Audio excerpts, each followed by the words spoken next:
If you download stock images or you have to work with JPEGs as your source files, you'll have this problem of blown out skin once in a while. And as much as I like the high key image, a portrait that has lost its definition in the skin is not just technically weak, it gives the weak impact on the image itself. I have a feeling that we can draw out some depth and some freckles here, and I'm going to use Apply Image to do that. Let's start with looking at the image channels.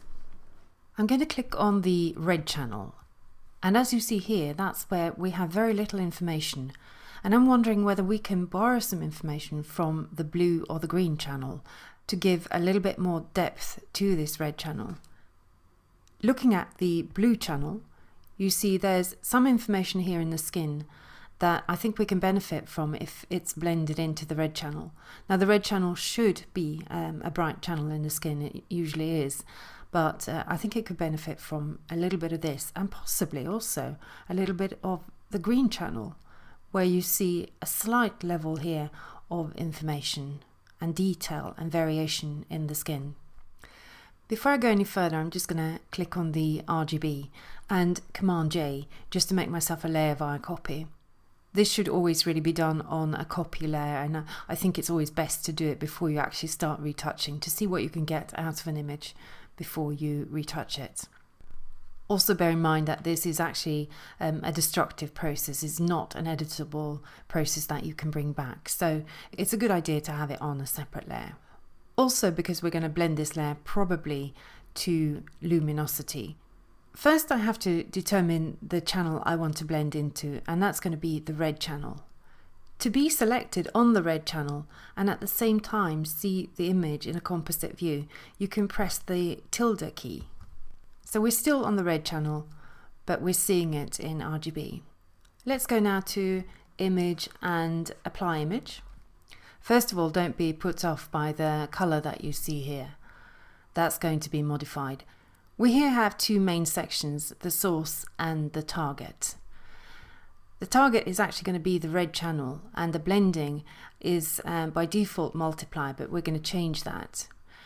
The layer is going to be layer 1, and the source is the image itself. Now it could be another image of exactly the same size and dimensions. For example, if you duplicate an image and convert it to, say, lab mode, and you do some modifications, say, on the lightness channel, and you want to blend that into it. So you could do that. But in this case, my source is the same image, and I'm using the blue channel to blend in. Now, multiply at the moment has too much impact, but I'm going to change that now to just darken, which darkens only pixels lighter than itself. So that leaves the eyes more or less untouched, because in the blue channel the eyes are actually brighter than they are in the red channel. Now even if this looks absolutely crazy now, we're just going to OK that, and I'm going to blend that down to luminosity. And the colour comes back into her skin, of course, and let's see what we've done here, turning that off and back on again. Now I could stop there because that's a very good improvement, but I'm going to see if I can take that just a little bit further. So I think, again, I'm going to just duplicate that, Command J, and you won't see a difference because the blending mode there is only on luminosity, not on multiply or anything like that.